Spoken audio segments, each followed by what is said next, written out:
Curtain call, everybody. Curtain call. Everybody, all the Americans to the front. Curtain call, everyone. Welcome back to No Cap Podcast, everybody. This is Money Mitch. Sorry, I had a brain fart for a second. This is Money Mitch, bringing back to you another episode. And we've discussed this before, but it truly is closer than you think. That's why I said curtain call, you feel me? Because it's about that time. It's about that time for them curtains, boys and girls. Because we're watching the dollar go from the world's most used currency. You can quote me. You don't have to quote me on that, but now we're going to the dollar being less than dirt. You get me? Let's get into this video. Let's talk about it. It's shit like Simon says, what I say go, my goods be doing the most. So as most people know, during Nixon's presidency, he was the one to take the dollar off the gold standard. So that didn't help a lot of things. And then along with Saudi Arabia, which she's going to explain in this video, they helped us create the petrodollar, which was backed off oil now, right? That's what people don't know. But again, it all goes to verbiage. It all goes to nomenclature. It all goes to words, right? Wordplay. That's why they call it spelling.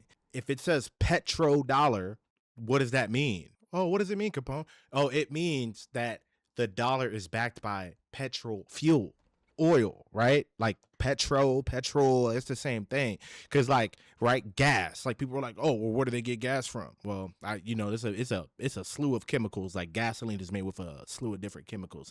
But oil, right? You need oil. So that's what a lot of things are coming down to. The dollar is going away. And my mom's adamant about this. Guys, she talks to me about this all the time.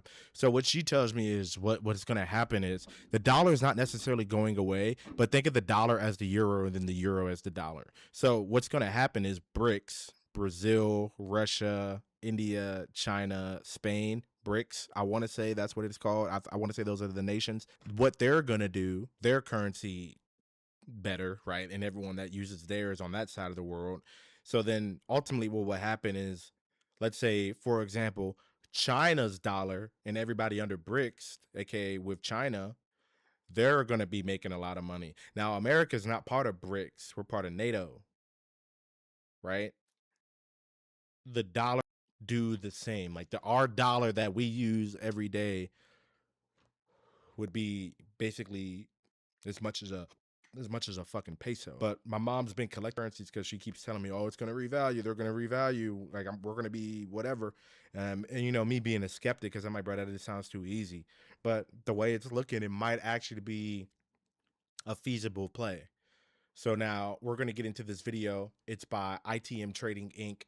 It's a lovely brunette female of this, without the layman terms, without the subtitles, and without the redactions that I'm adding in, because I'm just kind of not spitballing, but I'm kind of ballparking what's going on. Like I understand the concepts of what's going on, but I don't know the true intricacies of every little fine, minute detail. So I'm trying to ballpark it for you guys so we guys can have a mutual understanding on the said topic.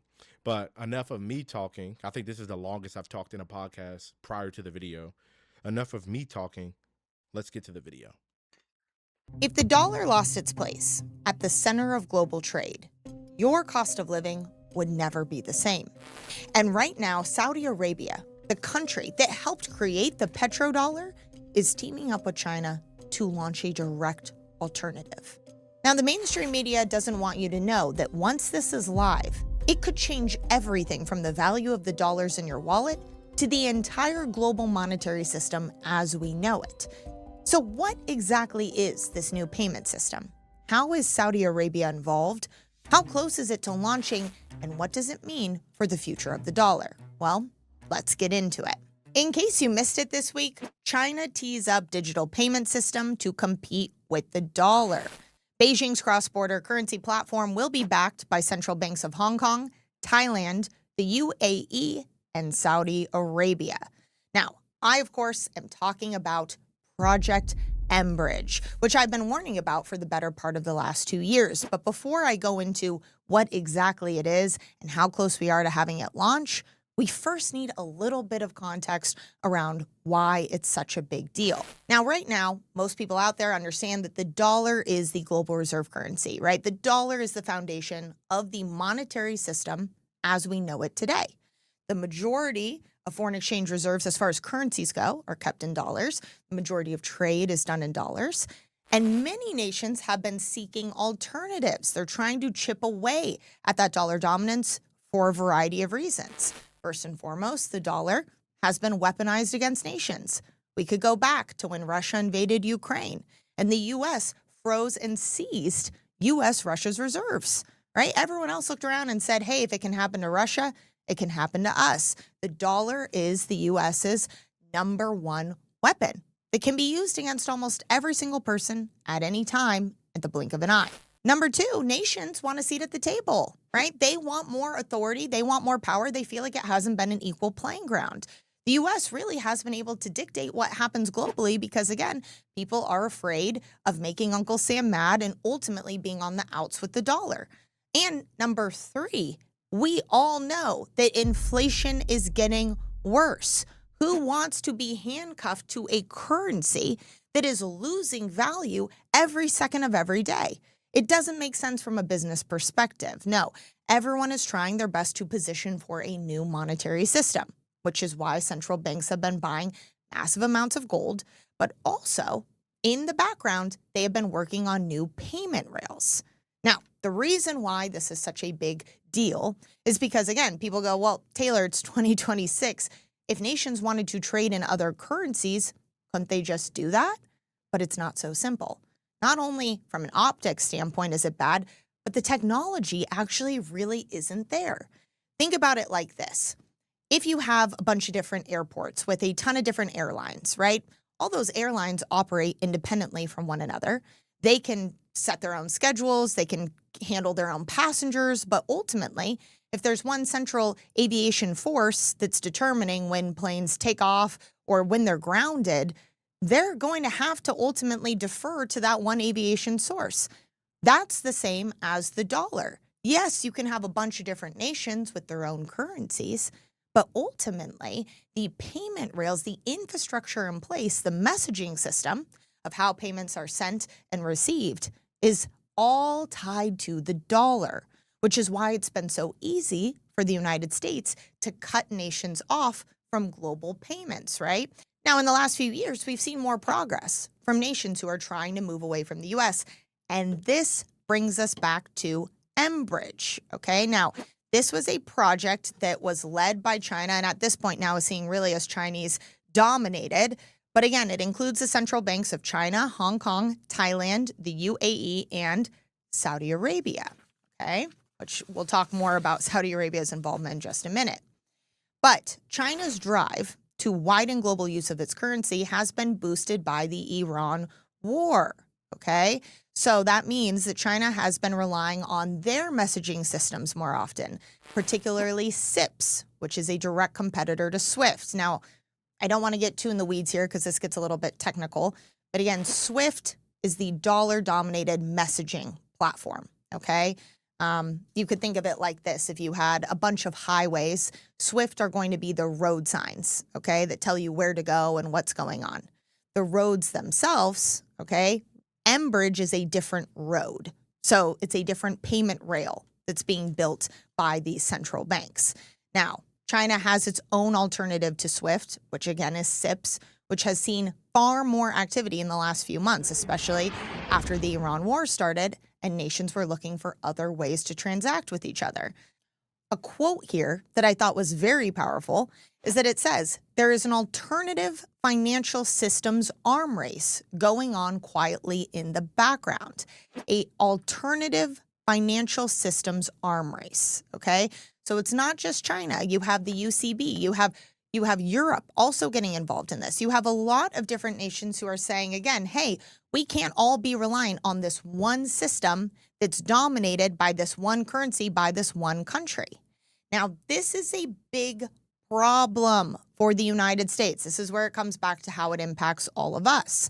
Because ultimately, the dollar being the global reserve currency is what has given the dollar its exorbitant privilege. It's the reason that the United States could have nearly $40 trillion in debt and so far not have hyperinflation, right?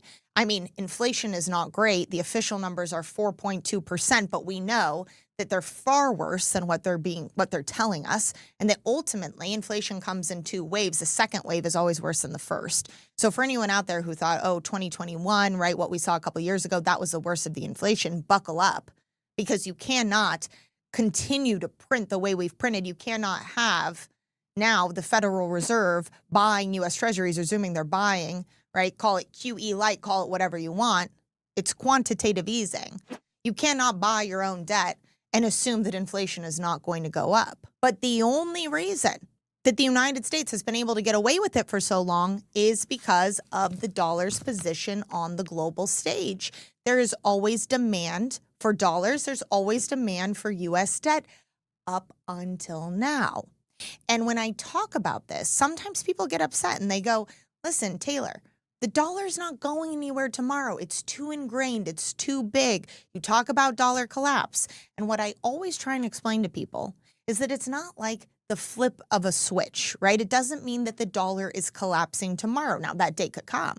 Doesn't mean it's happening tomorrow. But right now, what we're seeing is that it's being chipped away at from all sides. We're seeing less demand for U.S. debt.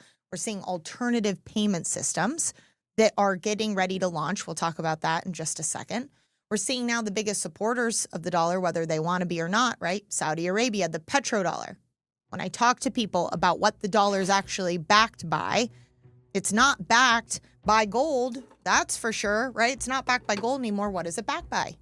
It's backed by oil, right? In the 1970s, when President Nixon delinked the dollar from gold, what happened?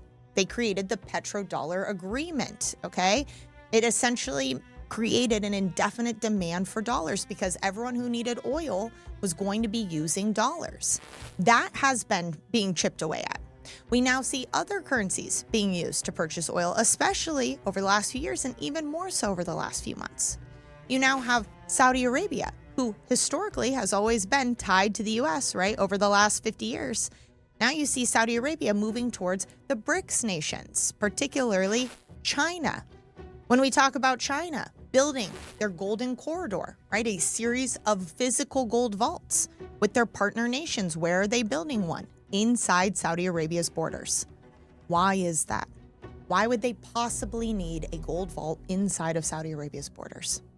Well, it's because they can settle in physical gold. So now you have oil, instead of just being priced in dollars and traded in dollars, you have it being priced and traded in other currencies and now physical gold. Okay, now what do you think that's going to do to gold, right? Gold demand, right? What's that going to do to dollar demand?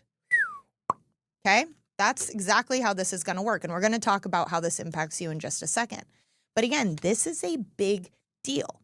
And the mainstream media here in the United States, they're not going to be reporting on it. They're not going to tell you what's really going on. They don't want to cause any fear, okay? But those who are reporting on it, the Financial Times, thank goodness for that, okay? Because this is really important. And again, I've been warning about this for the last 2 years, that this day was getting close, and it is getting closer and closer and closer. Alternative financial systems arm race, okay? We are at war financially, and I'm not in a lot of different ways, but I'm talking again about this war around who's going to be the dominant currency. And if no one wants the dollar anymore, right, the days are numbered. An analogy I use, let me just give one more analogy because I like this one a lot.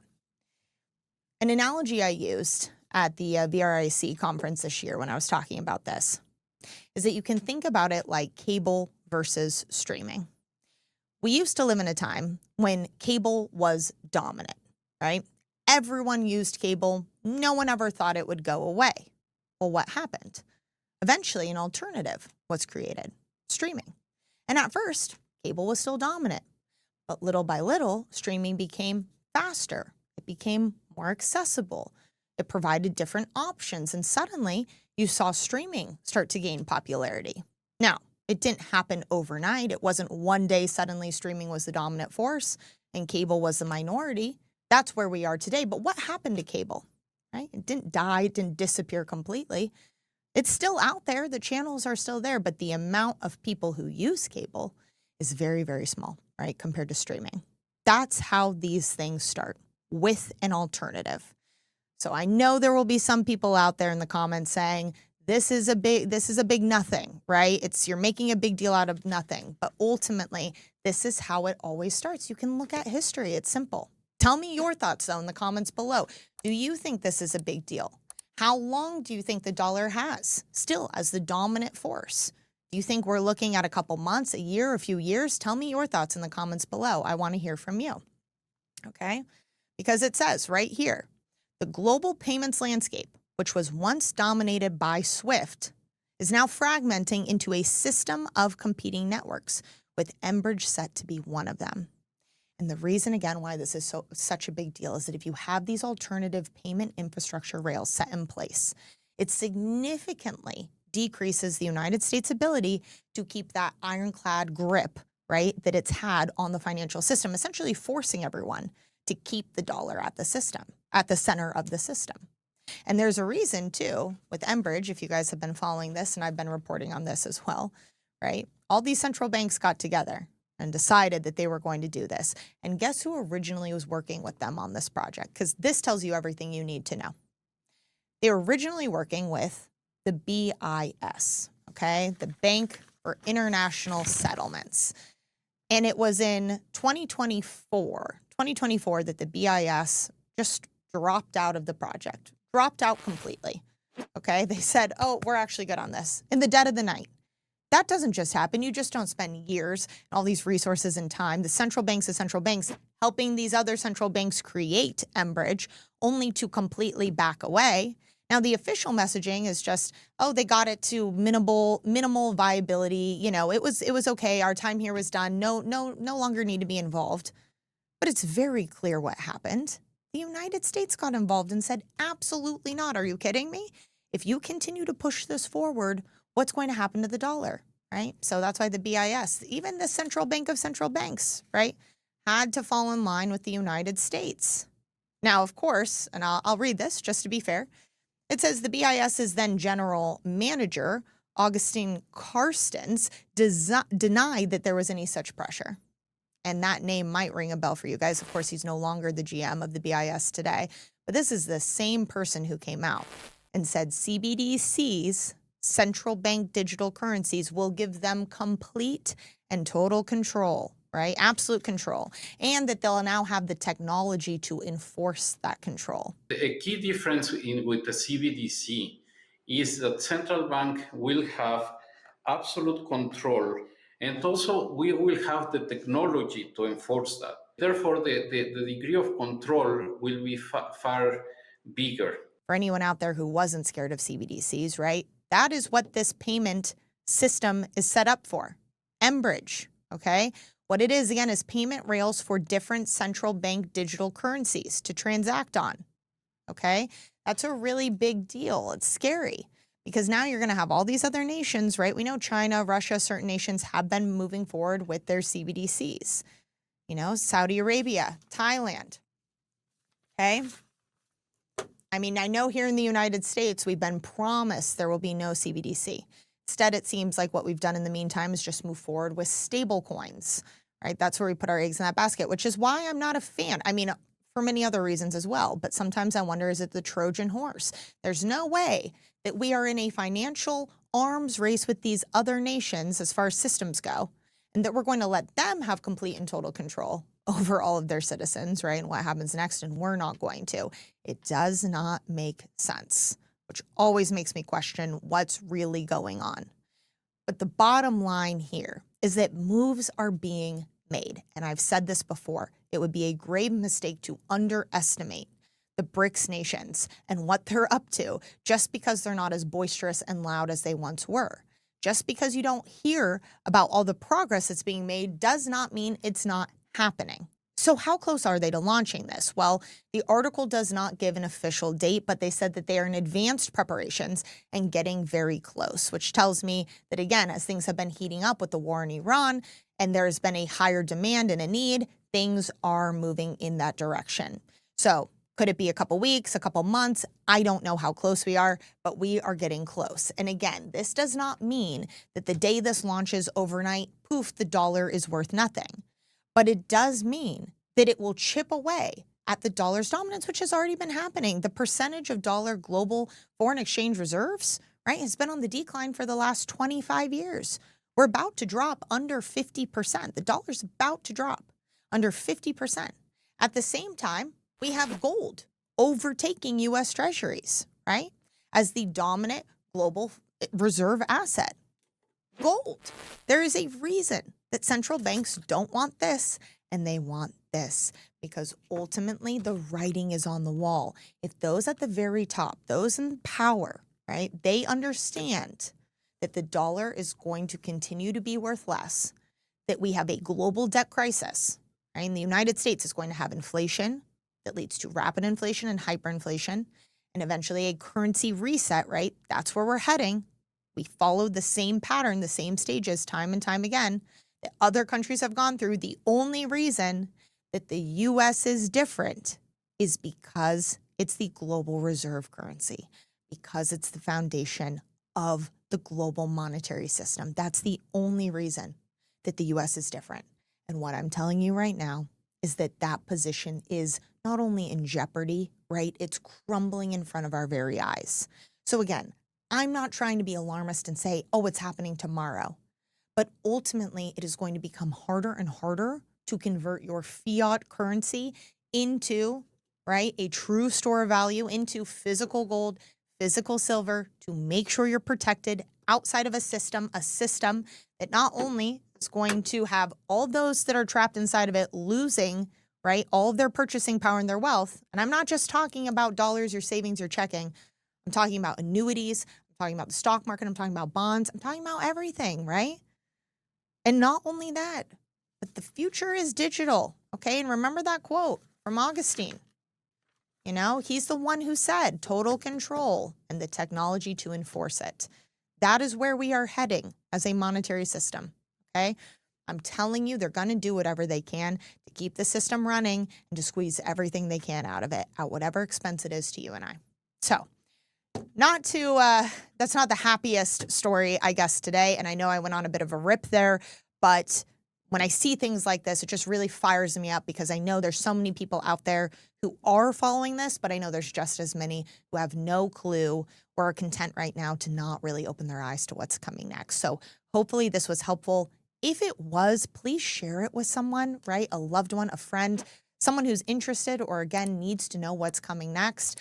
And like and subscribe if you're not already. And if you personally have any questions about this, about what's coming next, how to protect your wealth outside of the dollar, we at ITM Trading, we are a full service physical gold and silver dealer. But not only that, we are so much more. We help people just like you every single day protect their wealth for what's coming next.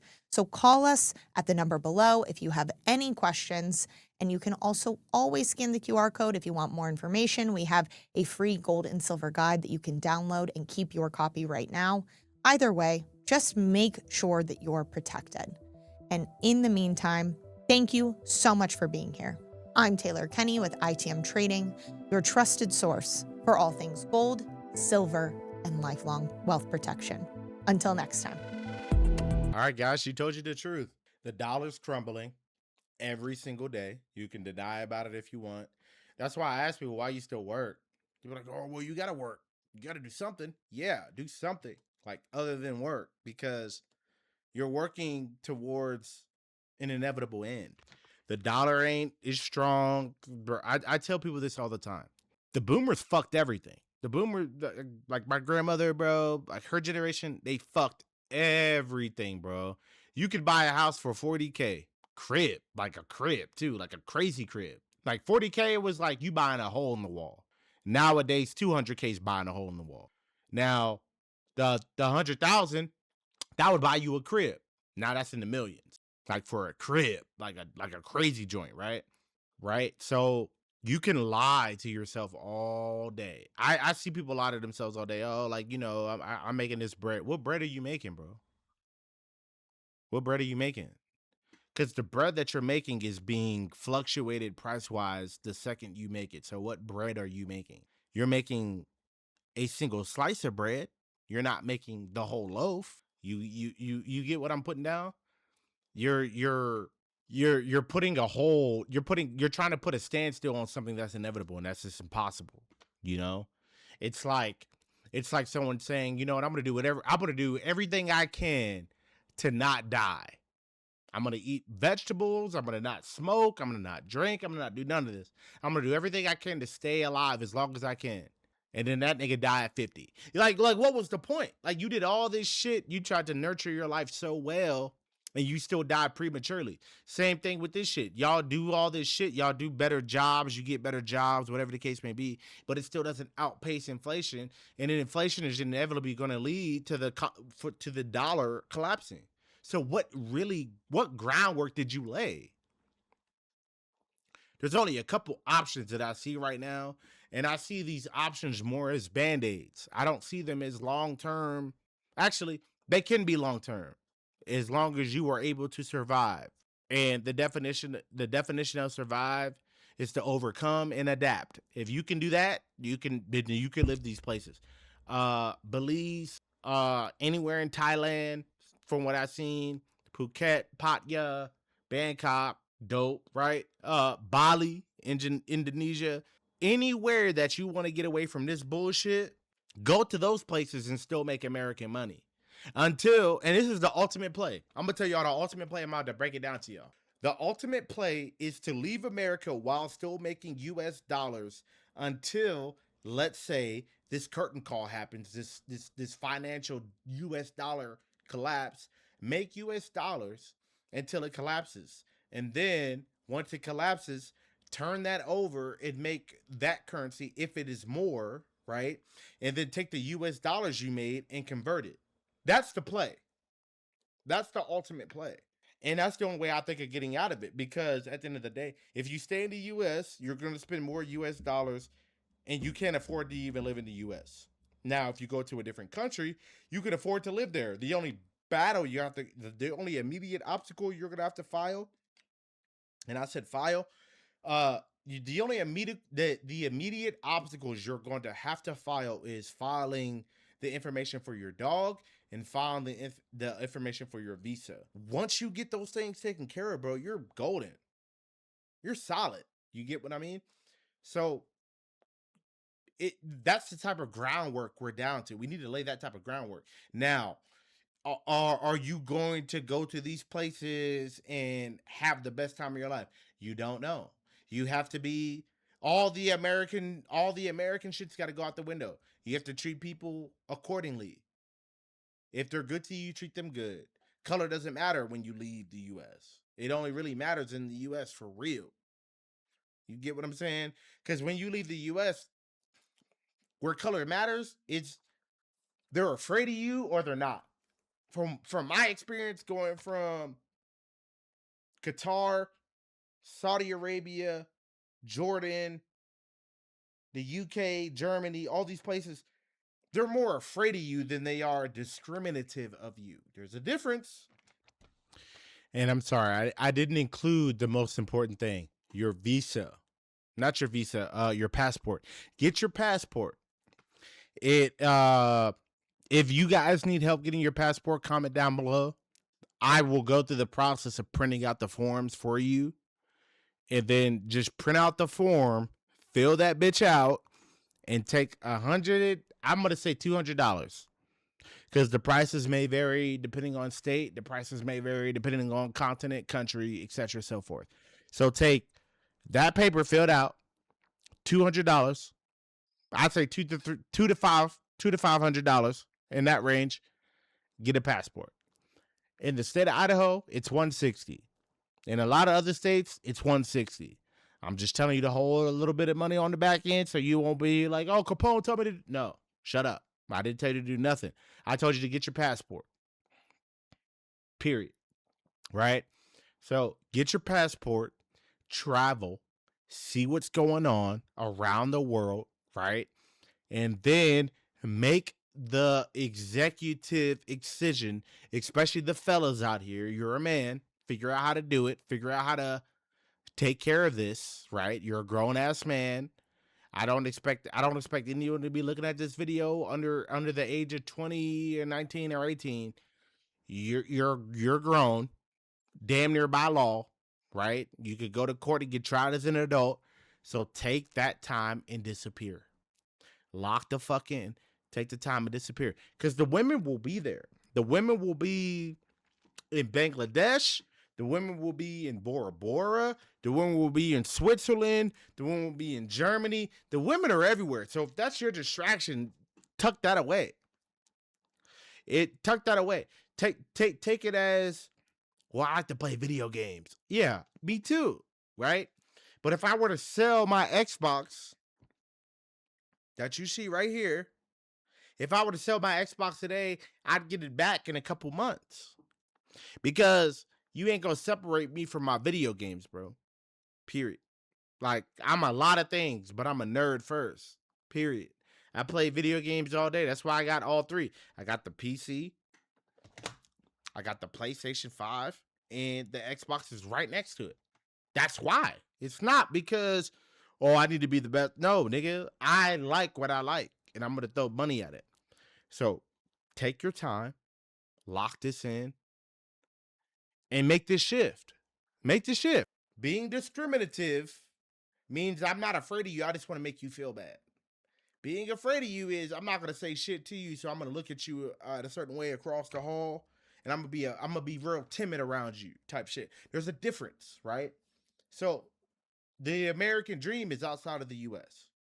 I don't know what you want. The American dream is outside of the U.S. The best places that you can live in the U.S. are so unaffordable that it's not even worth living there. I don't know about any of y'all. I don't want to live in Alaska. I don't want to live in Alabama. I don't want to live in Tennessee. I don't want to live in North or South Dakota. I don't want to live in Oregon. I don't want to live in Washington. I don't want to live in California. There's a lot of places in the U.S. I don't want to live in.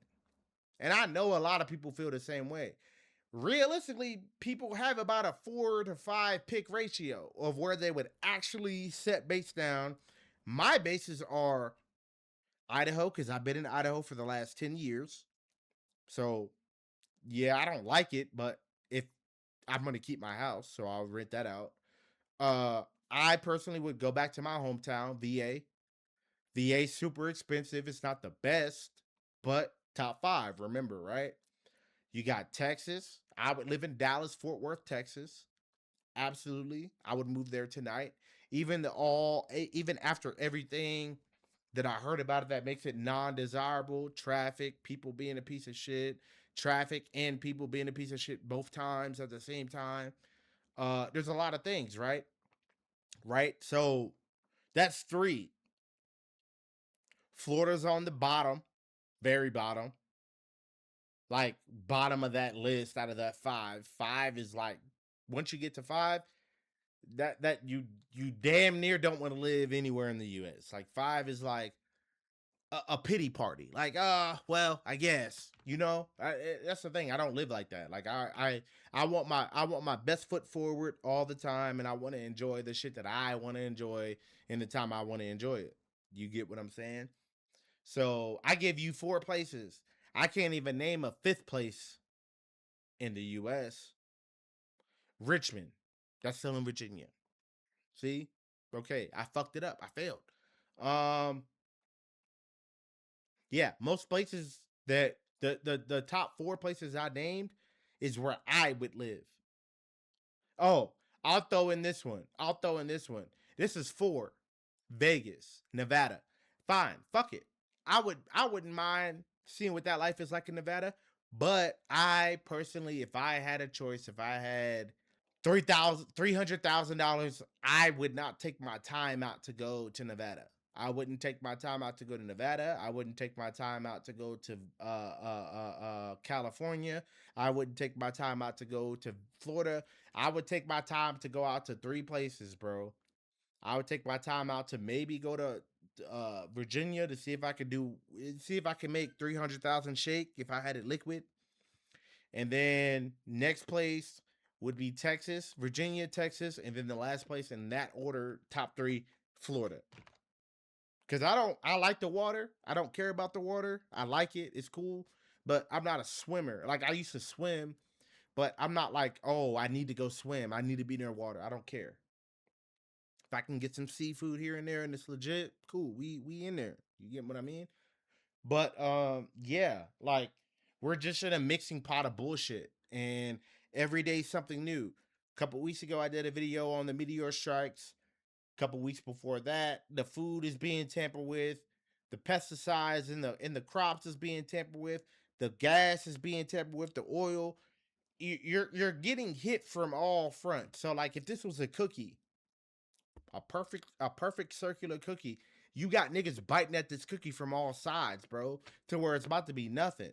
Where niggas gonna be touching their top lip, going like that and shit. They gonna be touching that top lip, talking about, oh, well, you ate the last. No, no one ate the last piece. Y'all all took enough together. Y'all all bit around the circumference of this bullshit, and now it's manifesting in front of y'all, and y'all don't want to accept the reality of that. That's fine. Cool. I like both. I like the conspiracy theories plus the actual reality. I like both. That's why I can deal in both, right? But that's just me passionately talking. What I need y'all to do is, outside of be aware of your surroundings and outside of take care of your children, your wife, your husband, all this case, these people need help because they are your immediate call, right? What I need you to do is like, follow, and subscribe, especially comment. I like to say like and follow because I like to transition between both social media. So Instagram, you like, here you follow, or subscribe, right? So be sure to subscribe and to like my Instagram and to like my whatever and to follow those things too. But comment, like, and subscribe. And also, be safe out here, bro. It's very spooky out here. It is very spooky. It is very spooky. But I'm going to leave this with y'all. Clap, clap, clap. Curtain call. Close the curtains. We out. Bow.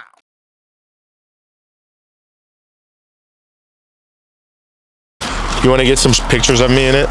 Yeah. Not in it, but like in front of it, hugging it. Do that thing. What? I want to get a video of you. What? Like doing whatever you're doing. Look, your butt cheeks on there. I know, I was waving bye to my baby. Waving bye to Where's my the mic? girl. Okay. Right here, baby. Oh yeah. But yeah, the car's gone. It's done. I'm not gonna have my Jeep no more. Yeah, but you got a pretty sweet. I mean, It's pretty clean, right? You can't be too mad. Can't be too mad. be careful with this because you're gonna have double license plates. And the cop is gonna, the cop might say something.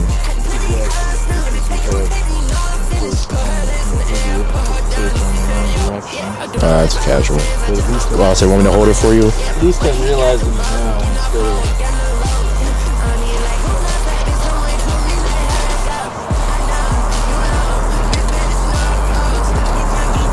I'm jealous. You said you're jealous? Yeah. Can't you? I'm about to say, can't you guys just source these and pull one, like down to the specs you want?